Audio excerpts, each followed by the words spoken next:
করতেছি আস্তাগফিরুল্লাহ, মৃত মহিলার সাথে আমার কিসের শত্রুতা, তাকে আমি আঘাত করতে যাব কেন হুজুর? বলে মহিলাকে তুমি সিমটি কেটেছো নাকি? বলে সিসি। কি বলেন হুজুর? তাকে আঘাত করতে যাব কেন? তাকে সিমটি কাটতে যাব কেন?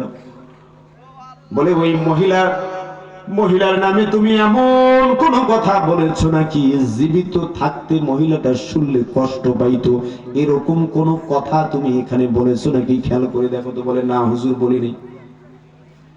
বলে আচ্ছা ঠিক আছে, তুমি যদি কোনো ভুলই না করো, তুমি যদি কোনো কথাই স্বীকার করতে না চাও মহিলা, তাহলে ওই যে তোমার হাতটা আটকে আছে, তোমার হাতটা কাটাও হবে না, খোলাও হবে না, ওই অবস্থায়, জীবিত অবস্থায় ওই মহিলার সাথে তোমাকে দাফন করা হবে।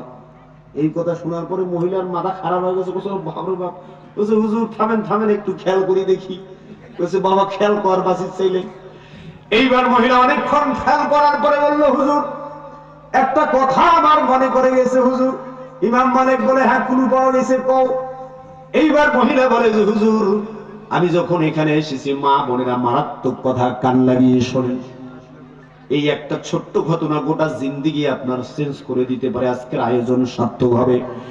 মহিলা এবার বলল হুজুর আমি এখানে আসার পরে তার মুখটা সরানো, মুখের কাপড়টা সরানোর পরে যখন মহিলাকে আমি দেখেছি হুজুর, দেখার সাথে সাথে মহিলার চেহারাটা দেখার সাথে সাথে 20 বছর আগের একটা স্মৃতি আমার মনে পড়ে গেছে হুজুর।